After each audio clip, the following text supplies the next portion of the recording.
We have done every Gold Star Pokemon card, now it is time for every Prime Pokemon card. Similarly to my every Gold Star video, we first have to talk about a Prime card that was added during the 25th anniversary set celebrations. This is the Dragapult Prime card, a Sword and Shield Black Star promo that could be found within the Celebrations collection Dragapult Prime. The Celebrations collections were really cool and gave us brand new cards for newer Pokemon. We got Pokemon like Dark Sylveon, Gold Star Greninja, and of course Dragapult Prime. I hope one day we get another set like Celebrations where every card is an homage to an older card. The Dragapult Prime is still pretty cheap at around $10, but we need to head back to HeartGold and SoulSilver now to see the rest of the Prime cards. Starting with the HeartGold and SoulSilver Prime Typhlosion promo. Towards the tail end of the HeartGold and SoulSilver Pokemon era, Pokemon decided they wanted to pay homage to the Prime cards and what they brought to the meta for Pokemon decks. They had simplified the TCG and made it much more accessible than when Level X cards were a thing. And so to honor that, they decided to release the Spring 2010 Collector's Tins, a set of 3 tins containing 1 pack from HeartGold SoulSilver, 1 from Diamond and Pearl, and then 1 from Platinum. These tins are super expensive, but if you just wanted the Prime Typhlosion promo, it would only cost you around $40 near mint. We would not only get a Typhlosion promotional card though, as there would also be 2 other accompanying tins, 1 for Meganium and 1 for Feraligatr. The Meganium Prime honestly looks kinda goofy. The Prime cards are meant to look intimidating and opposing, and this is just not a quality the Meganium actually has. Grabbing this Meganium card would cost you around $30 to $35. And of course that means finally we have the promotional version of Feraligatr Prime, once again found within the Spring 2010 Collector's Chest. This is by far the best card of the 3 promos. Feraligatr just works so well as an intimidating Pokemon, and as such this card is now worth up to $45. If you guys enjoyed this video, please consider subscribing, it really helps me out. Thank you very much. That does it for the promotional Prime cards though, so let's head back into HeartGold and SoulSilver Triumphant, where we would get 8 Prime cards, starting with, in my opinion, one of the weirdest, the Prime Yanmega. Now, I'm not saying Bug-type Pokemon aren't opposing, but back in Generation 4, really only the good Bug Pokemon out there were Scizor and Heracross. This is partially why Generation 5 went so hard on introducing actually good Bug types, like Galvantula and Volcarona. But Yanmega was certainly a step in the right direction for Pokemon, as it was probably the first Pokemon to start that transition. It just should have been a Bug Dragon type. This Yanmega card would set you back around $20. This next card honestly kinda hurts me. Back in 2020, I was in a card shop in the UK when I came across a guy selling his Mew Prime for $30. At the time, I didn't think it was worth buying the card, and so I walked away. Nowadays though, this Mew Prime sells for a lot more money. Me and my wife are slowly making progress on our Mew Master Collection, and I mean slowly. It has taken us a year to start getting the more expensive Mew cards, and nowadays the Mew Prime is definitely up there with the expensive cards. This year it seems to have just suddenly jumped in price from around $50 to closer to $130, which is insane for a card that is essentially just an ultra rare EX. A lot of fan favorite Pokemon were of course picked to get Prime cards, however there were some Pokemon who were kind of weird to include within the Prime card roster, such as Magnezone. Magnemite and Magneton are kinda cool Pokemon, but their base stats just weren't that great to use outside of anything like a casual playthrough. So when Diamond and Pearl came around, Pokemon decided that one of the Pokemon that would be getting a new evolution was Magneton with Magnezone. Magnezone is honestly one of the better new evolutions we would get in the Gen 4 games, and this Prime card may be one of the best cards that Magnezone has ever received. And the best part is, it would only cost you around $20 today, which is not that bad. Most of the Pokemon on this list are going to be fan favorite Pokemon, and I'm sure most people remember some of the more obvious Prime cards we have coming up. The reason I love working on this channel is because I find out new things and discover new Pokemon cards that I had no idea existed, such as the Prime Machamp card found within Triumphant. This Machamp card could be found within Triumphant as well as the Prime Challenge Box. Machamp could have had a slightly better pose than this, however the card is still really cool and would cost you $30 today. And now we have my favorite Pokemon and their Prime card, Gengar. Gengar has had a lot of cards since its debut in the Fossil expansion. Some of them were amazing, some of them were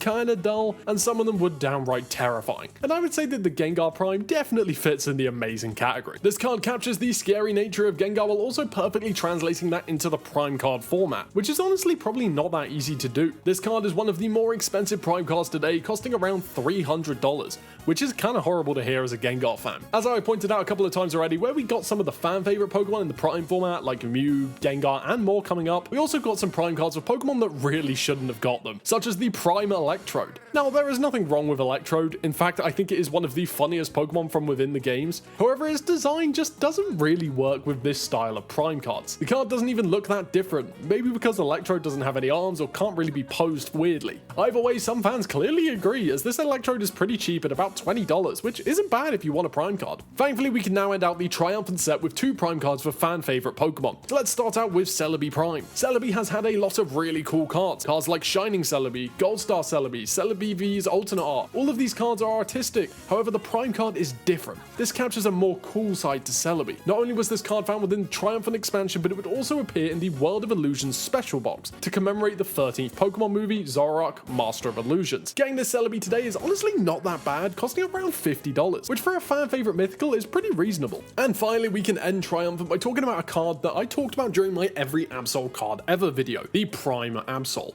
Absol works so well in the Prime card format. It's intimidating, majestic, and cool all at the same time. If I had to guess, I would have said that Absol was one of the first Pokemon created in this style because of just how well it works. And because of all of this Absol is kind of expensive to grab at $50. And that brings Triumphant to a close, so let's head back into HeartGold and SoulSilver Undaunted, where we are starting off with a bang, the Umbreon Prime card. Compared to Triumphant's 8 Prime cards, Undaunted would only get 6. But these are some of the most memorable Prime cards ever, such as the Umbreon, which, you guessed it, is really expensive, at around $230. In fact, most of the Undaunted Prime Pokemon are more expensive, mainly due to how Triumphant was available throughout the Call of Legends expansion. The next Pokemon found within Undaunted is the Slowking Prime card. Slowking gets slightly less cards than Slowbro. Where Slowbro has gotten 24, Slowking only has 23, with 2 of those being exclusive to Japan. That is why I'm glad Slowking has a Prime card and Slowbro doesn't, with the Slowking Prime costing $50. In fact, Undaunted contained a lot of Generation 2 Pokemon, especially Pokemon like Slowking that got new evolutions as they crossed the border into Johto, with my favourite Generation 2 Pokemon being Scizor, with the Prime Scizor costing around $45. The only Pokemon found within Undaunted that was not a new Pokemon to Generation 2 was the Raichu Prime card, but the reason we got this card in Undaunted makes a lot of sense. In Japan, this card was given out as a promotional card to members of the Daisuki Club. The card would have cost players 5,200 action points, which weren't easy to claim. We never got this promotion in the West, which led Pokemon to just add Raichu into Undaunted, with the Raichu now costing $75. Last year there was one card making the rounds online for just how weird it actually was. In fact, this card even made a brief appearance in my weirdest Pokemon card arts video, the Houndoom Prime card. Seriously, why is he still looking at me like that? I hate it. This Houndoom Prime card would cost you $150, which is insane and likely the result of a meme. We started Undaunted with an evolution, so it only makes sense to end it with one, the Espeon Prime card. Espeon and Umbreon go hand in hand for most things. They both have expensive prismatic evolution cards, they both have expensive gold stars, and the list goes on and on. And the Espeon Prime card is no different, costing $100. And just like that, we're done with Undaunted. So now it's time to head into HeartGold and SoulSilver Unleashed, which nailed the Prime Pokemon card design for every single card, starting with Ursaring. Ursaring didn't really get that much love until Pokemon Legends Arceus, where it got the Ursaluna evolution. Ursaring could be a beast in the VGC for a time, but with the TCG, it never really lived up to the Ursaluna potential. However, its Prime card is awesome and genuinely might be the best designed one yet, and getting one isn't that bad, costing you around $30. I speak a lot on this channel about just how great the first 3 generations were when it came to their pseudo-legendary Pokemon, and one of the most competitively successful Pokemon of these earlier pseudos is Tyranitar. Tyranitar was always a super viable option within the VGC, and at points it had some momentum within the TCG, and this Prime card is super awesome, costing $105. If there is a Pokemon that needed a new evolution after Generation 1, it was definitely Onix. It just got kind of rocked by everything, which is ironic given it was a rock type, and had it not gotten the Steelix evolution, we could have added Steel onto that list as well. Steelix is one of the best Steel type Pokemon out there, and its Prime card is not even that expensive, costing $42 today. Prime Pokemon cards were designed to look intimidating. However, some of them, like the Celebi from earlier, actually work really well as a more majestic, intimidating card. And another Prime card that did this really well was the Prime Lantern. I just wish more people liked Lantern, as this card is only worth $20. I personally feel like the newer evolutions given to us within Generation 2, whether that be a pre-evolution like Pichu or a brand new evolution like Kingdra, were awesome. Seadra needed an evolution really badly,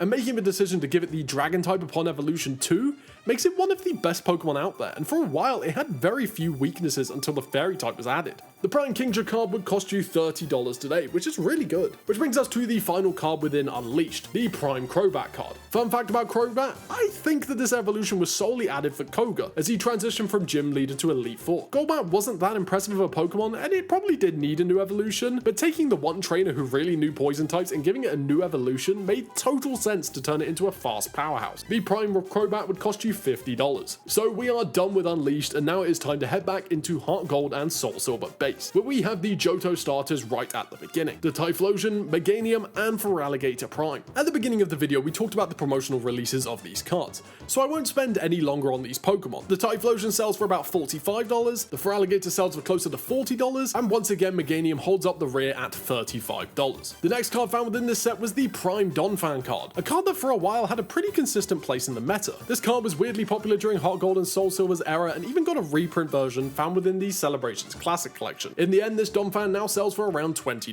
Chansey was a very iconic Pokemon within the first generation of Pokemon. It had such a huge part within the anime thanks to Nurse Joy, and as such it was destined to get an evolution going into Generation 2 with Blissey. And the Prime Blissey card is once again not that expensive to grab at $35. And that means we can end off the Prime cards with Ampharos Prime. Ampharos has been a fan favorite electric type since it was first introduced, and the Prime card is a must-have for Ampharos fans at $40. If you enjoyed this video, please subscribe and keep an eye out for any streams you see on this channel.